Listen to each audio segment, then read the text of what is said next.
The bar was quiet, hidden deep inside the spinning rings of Orion Station 9. A strange mix of people sat there, space miners, soldiers, smugglers, and wanderers.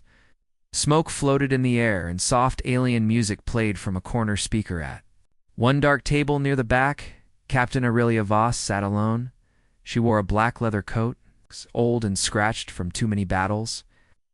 A thin scar crossed her cheek. Her eyes, cold and sharp, scanned the room like she was always ready to fight.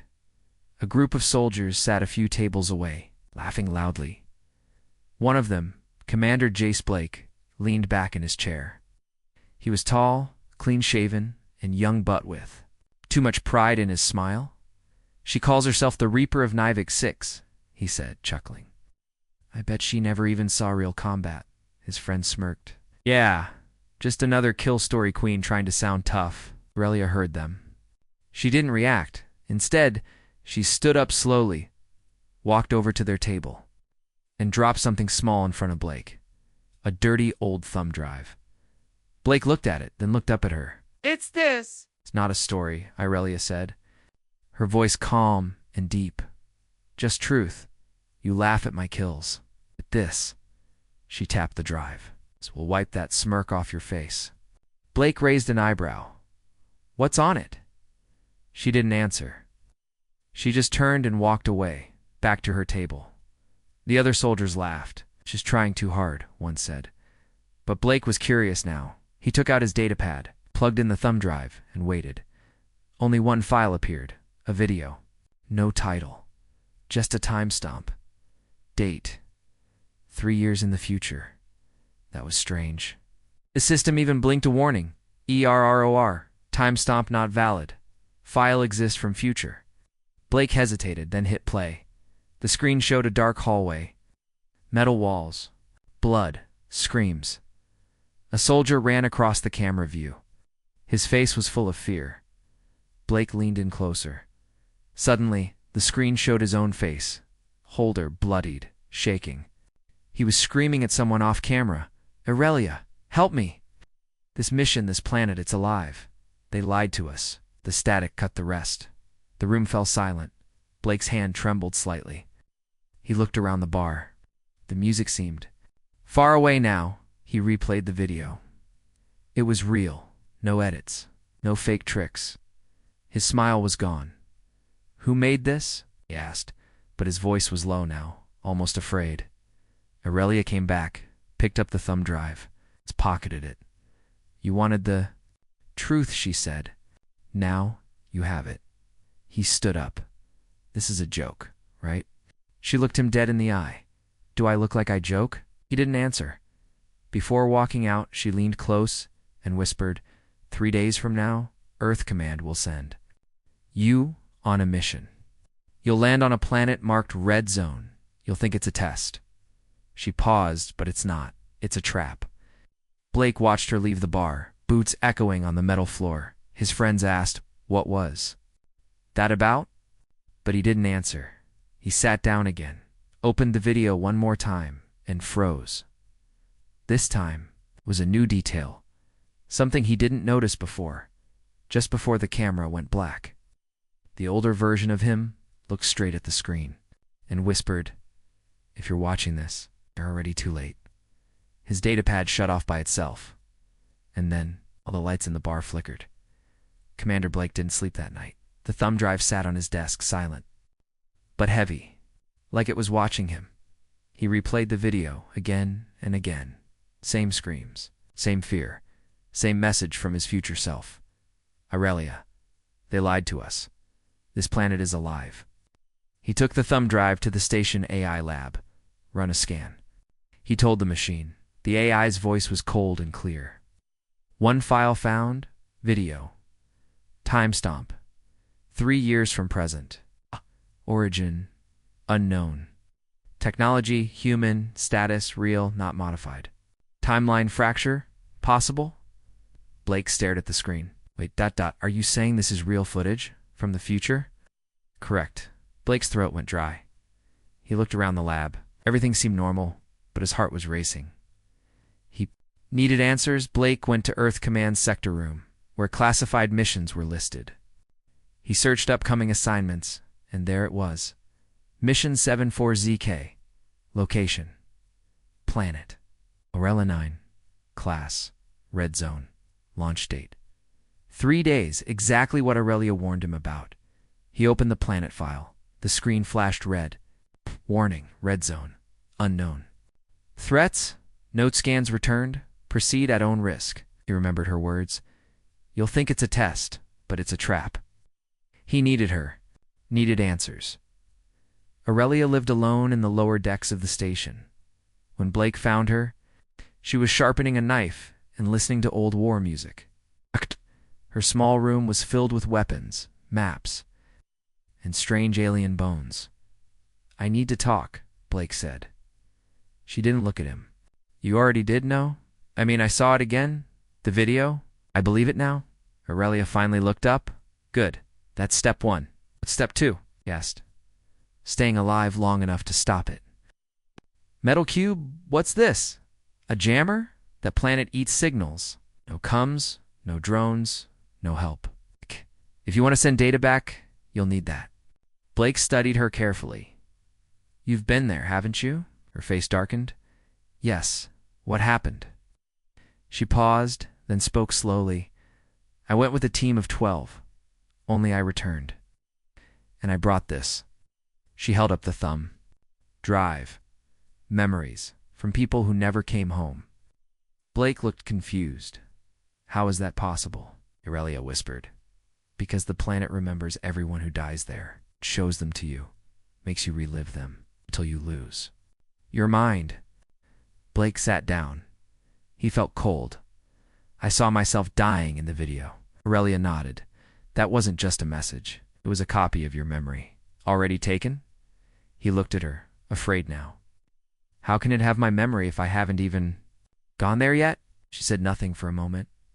Then, because time doesn't work right on that planet, it's broken. It's like a mirror shattered in all directions. Suddenly, the station lights flickered again, just like in the bar.ir. Aurelia stood quickly, grabbed her rifle, and aimed at the door. Stay behind me, she said. Why? Blake whispered. Her voice was hard. Because sometimes the planet doesn't wait for you to come to it. Sometimes it sends a piece of itself first. They waited. Footsteps echoed in the hallway, slow, wet, strange. Then a man stepped into the room. It was Blake, but older, dirtier, with blood on his face, and no eyes. You shouldn't have watched the video, the thing whispered in Blake's voice. Blake screamed. Aurelia opened fire. Smoke filled the room. The fake Blake, the future version, with no eyes, lay on the ground. Aurelia had shot him in the chest 5 times, but there was no blood, just black dust leaking from the body. Commander Blake stared, shaking.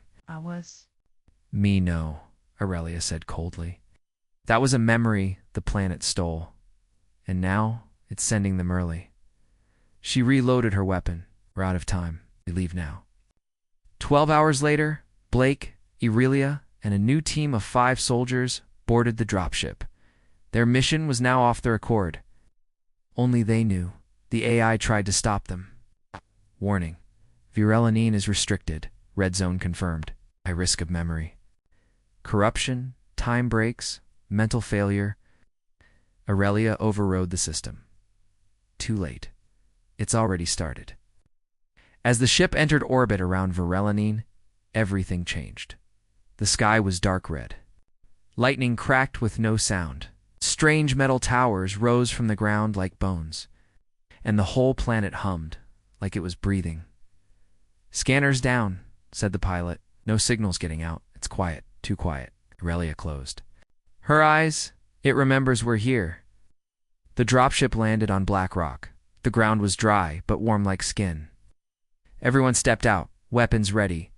Suddenly the medic screamed. He pointed at a tree. But it wasn't a tree.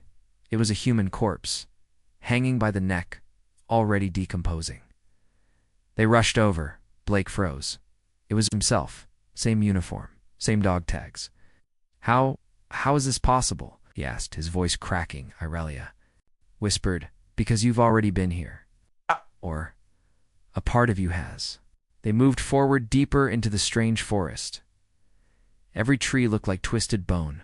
Strange whispers floated in the air, familiar voices. "Mom," one soldier said, trembling. I hear my mom." Relia grabbed his shoulder. "Don't listen. They use your memories. If you follow, you won't come back." Suddenly the ground shook. A giant crack opened near their feet. Inside it was a giant wall, covered in carvings. Not alien carvings. Human carvings. Scenes showed. Humans landing here. It's being watched, hunted, faces screaming, and at the center of the carvings, a massive eye. It's always watching. Blake stepped closer. This isn't just a killer planet, it's recording us like a brain. Relia nodded. This whole planet is alive. It doesn't kill with claws or teeth. It kills with memories. The youngest soldier asked, "But why?" Aurelia looked up at the giant eye carved in stone and said just one word. "It's hungry." Suddenly there comes, Sparked. A voice came through the radio. Broken, static, ache, help. There. All dead. It's coming.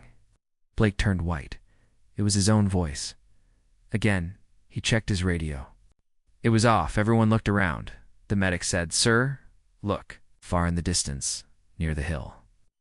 A second dropship stood, burned, broken. Same model, same number. Their own ship already crashed, already empty, already part of the planet.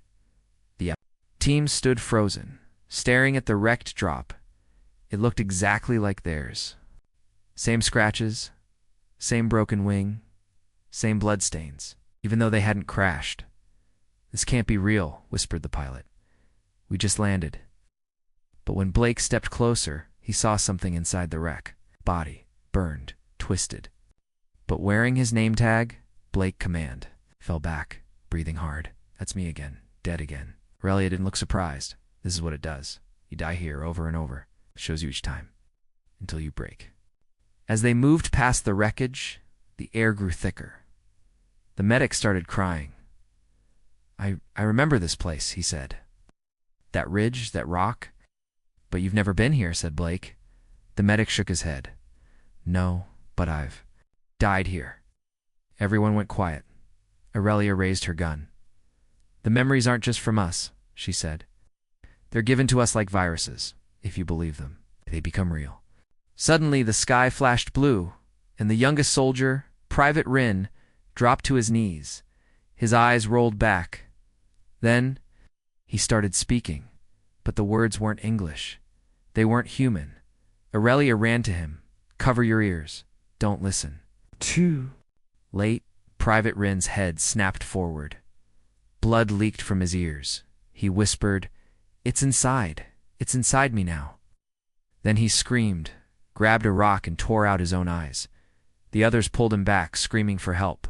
But it was no use. Arwen was alive but broken, whispering in alien tongues. His mouth moved like a puppet.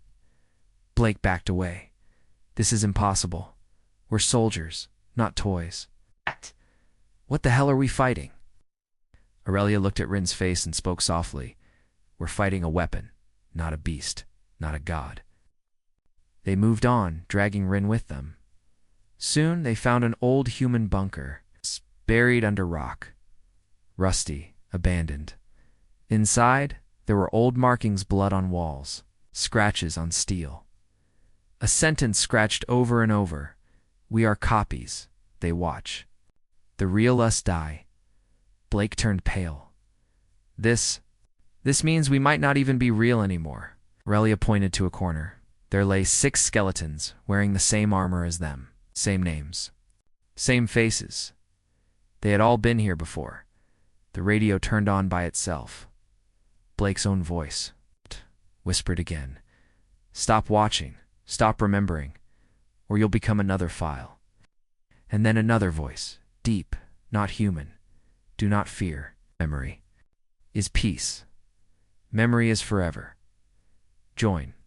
The lights in the bunker flickered. Aurelia raised her gun and said the words that shook everyone. "It's not trying to kill us now. It's trying to make us forget we were ever alive." The bunker was silent. The team sat together, staring at the 6 old skeletons. Each one wore their name. Each one looked just like them. Same faces, same uniforms. Same deaths. I don't get it, said the pilot. If we already died here, then who are we now? Aurelia answered without looking up. We're memories. Walking memories. But that doesn't mean we're not real now. Blake slammed his fist on the wall. No, this can't be how it ends.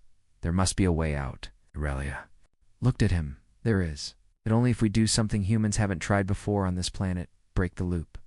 They searched deeper into the bunker, in a locked chamber behind a steel door. They found something strange.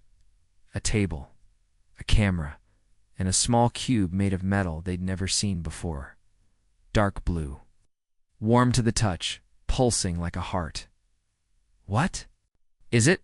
Asked the medic. Aurelia smiled a little. A weapon. But not made by humans. This was left behind. By someone else who tried to fight it. Blake leaned forward. Who? Another species, long gone. The only one that survived this place. And they left a message for us. They played the recording from the cube. An alien voice spoke, soft and shaking. If you are hearing this, you are not the first. This planet is not a world. It is a mind. It copies, remembers, replays. We tried to fight it with force. We failed. Only one thing heard it. Truth shared. The message ended. Blake blinked. Truth. What does that mean? Aurelia looked at him. It feeds on fear, on silence. It needs you to be alone, to feel shame, regret, guilt. But if you share what it shows you, if you say it out loud, it loses power. Just then the bunker shook. The walls cracked. From the hallway the sound came back. That strange hum mixed with whispers, a shadow. Moved past the light. Something was coming. Blake grabbed the blue cube. Let's move. They rushed out of the bunker. The ground shook harder. The sky turned dark red dot from the clouds. A shape began to form. Long arms. Endless faces. A body made of screaming memories. The creature roared not with sound, but with voices from their own heads. Blake stared at it, his mind breaking. Then he screamed, I remember watching my team die. I remember begging for help. I remember failing. He fell to his knees. But suddenly the creature flinched. Aurelia grabbed him. Yes, that's it. She shouted her memory too. I remember leaving my brother behind. I ran. I lived. Hated myself for it. The creature howled again. The soldiers all screamed their darkest. Moments every truth weakened it. The pilot shouted, I crashed a ship and killed 32 people. The medic cried, I let my friend die so I could live. With each truth, the sky cracked. The creature's body split apart. It was choking not on bullets, not on bombs, but on something it never expected. Honest human pain. Shared, not hidden. The blue cube lit up. It pulsed. Aurelia threw it at the creature. The blast was silent, a flash of white light that tore through time and memory. The creature vanished. They stood alone. The sky cleared. The planet was still. Blake fell to the ground, breathing hard. It worked. We broke it. Aurelia looked at the others. No, we broke the loop. But it's not over. They turned. Behind them, a new path had appeared. An ancient tunnel, glowing with strange lights. The planet had opened a door. A final one. The glowing tunnel looked alive. It pulsed with blue light, soft and slow like breathing. Aurelia stepped forward. This is new, she said. The planet has never opened a door like this before. Blake looked at her. What's behind it? Her voice was cold. The part of the planet that doesn't want to copy us. It wants to become us. They walked into the tunnel. Walls shifted like liquid glass. Reflections twisted their faces. The air grew heavy. Time felt strange. They moved for hours, but their watches said only minutes had passed. I can't tell if I'm walking or dreaming, the pilot whispered. Both, Aurelia said. This is a memory space. the last trap. At the end of the tunnel was a wide chamber. In the center stood a massive black sphere, floating above the floor, silent, cold. Rin, the young soldier who had torn out his eyes earlier, suddenly stood up straight. His voice changed, smooth, not human. "Welcome, this is what you came to kill, but cannot touch." Aurelia raised her gun. "Speak for yourself." She fired. The bullet stopped in mid-dash air. Fell. The sphere didn't move. Rin laughed in that alien voice, broke the fear trap. "But this is not fear. This is desire. This is envy." Blake stepped forward. "What do you mean?" the voice replied. "We have watched your kind for centuries. You die, you scream, you fail. But then you rise again.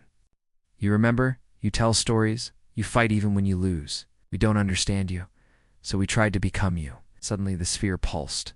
Blake gasped. Around the chamber, figures appeared, copies of them, walking, laughing, holding hands, living normal lives. "I see myself." "Back on Earth," the pilot whispered, "with my daughter." He took a step forward. Aurelia grabbed his arm. "Don't, it's not real." But the pilot smiled. "She's calling my name. She's right there." He stepped into the image and vanished. Blake shouted, "No." But it was too late. The sphere grew brighter. Rin's alien voice spoke again. "We don't need to kill you. We just need you to choose the dream instead of truth." Aurelia turned to Blake. "That's how it wins now. Not by scaring us, but by showing us what we want to believe." Suddenly, Blake heard his mother's voice, soft, kind. "Come home, Jace. You're safe now." He looked. She was there standing. In their old kitchen, cooking his favorite meal. Blake's hand shook. He missed her. She'd died 10 years ago. Tears filled his eyes. But then he remembered. She never used to sing while cooking. The dream was wrong. He turned away. "No," he said. "That's not her. That's not real." The image shattered. The black sphere pulsed angrily. Aurelia smiled. "Good. You passed." He took out a second device from her pack. The last truth bomb, built from the alien weapon, could send one memory to every part of the planet at once. "Final gift," she said. Blake nodded. "What memory are you using?" She looked at him softly. "My last mission, when I ran and left everyone to die. I've carried it for years. Time to let it go." She pressed the button. The room shook. Light exploded everywhere. Their memories. Real ones spread like fire. The sphere screamed. Rin dropped to the ground. His voice returned, and the entire planet started to crack. The chamber collapsed. The team ran, carrying Rin with them. Behind them, the black sphere fell apart into ash. The desire trap was broken. They reached the surface again. Sky clear, ground still. No whispers. Blake looked. "At Aurelia, did we win?" She looked at the stars. "No, not yet. But for the first time, we're fighting something real." The sky over Virolani was clear for the first time. No more whispers. No more fake memories. Just silence. Blake, Aurelia, Rin, and the last few team members sat on a rocky hill. They were tired, dirty, but alive. "It feels quiet," Rin whispered. "Too quiet." Aurelia looked down at the broken thumb drive in her hand, the same one that had started it all. Blake sat beside her. "Is it over?" She shook her head slowly. "No. We broke the traps, but the planet is still watching. Still. Listening. Still learning." Oh. She looked up at the stars. "We need to send a message. One that lasts." Back on the wrecked ship, they searched for working parts. Main comms were dead. But the backup memory unit was intact. It could store one final transmission, just enough for a voice and video. Logue, Aurelia connected the cube to the recorder. "I'll do it," she said. Blake stepped forward. "We should both do it." She looked at him and nodded. They sat in front of the camera, and Aurelia began to speak. "This is Captain Aurelia Voss. If you are hearing this, it means we made it to the core. But not everyone did." She paused, then added, "This planet doesn't kill you with teeth. It kills you with your past, with your guilt." And then It offers you peace through lies. It doesn't want your body. It wants your mind. Blake leaned in. We broke its traps. But not because we're strong. We survived because we told the truth. Painful truth. The kind humans carry every day and still keep walking. Aurelia looked straight into the lens. If someone sent you here, they lied to you. Get out. Tell others. Don't let Earth Command cover this up. This isn't a red zone planet, it's a living prison. She tapped the recorder. This is our proof. This thumb drive, it holds every file, every scream, every face. Let people see it. Let them know we were here. Suddenly the ship shook. The sky turned white. A voice deep, sad code across the air. Why do you leave? Us. We gave you peace. We offered perfect memory. Aurelia stood up, facing the sky, and shouted, because humans don't want perfect. We want real. The voice faded. Blake ran to the escape pod. Lee one was left. Aurelia pushed the recorder into his hands. You go? He grabbed her arm. No. We go. She shook her head. If both of us leave, no one will hold it back. Looked at her eyes wide. You're staying? She nodded. Someone has to keep the door closed. Right. He didn't want to agree, but deep inside, he knew she was right. The pod launched from space. Blake looked down one last time. The surface of Viralanine was cracking. The memory walls were collapsing. And in the center, he saw her small but strong standing alone, holding her gun, facing the planet itself, back on Earth. Blake walked into Earth Command HQ. He placed the thumb drive on the table. Everyone laughed at first, just like he once did, until they watched the file. The room went quiet, and no one ever smirked at kill stories. Again, Earth Command was silent. The lights in the room were low. A giant screen showed Aurelia's last recording. Some officers stared in shock. Some looked away, but no one laughed. Commander Blake stood at the front. He didn't wear his uniform anymore, just a plain black jacket and a tired face. I was like, "You once," he said. "I thought our kill stories were just drama, just pride." He looked around the room, but they were warnings. The screen changed. Clips played from the thumb drive. Screams, the creature made of memories. Fake lives. The soldiers shouting their truths to survive. And finally Aurelia standing alone, gun in hand, facing the planet. One officer whispered she chose to stay. Blake nodded. She didn't die. She fought for us. For the future. Later, news spread across Earth. Viralanine, the memory trap planet, the Reaper's last stand. Proof of alien intelligence that mimics emotion. The government tried to hide it, but the recording leaked. It was uploaded to every network, and the world listened. The video became a symbol, not of war, but of truth, of pain shared, of memories faced, of humanity refusing to be copied or controlled. People began telling their own stories, real ones. Survivors with shame, families with loss, and the world became louder with truth. A year later, Blake stood before a crowd. A statue of Aurelia stood behind him, tall, fierce, unbroken. She taught us that pain doesn't mean weakness. He said, she taught us that if we carry our truth together, no alien, no fear can rewrite who we are. He raised the thumb drive. This was once a weapon. Oh, it's our memory. And in the dark corners of the galaxy, other species listened too. Some feared humans. More than ever, not because of strength, but because humans don't forget, humans don't break. And humans don't die easy.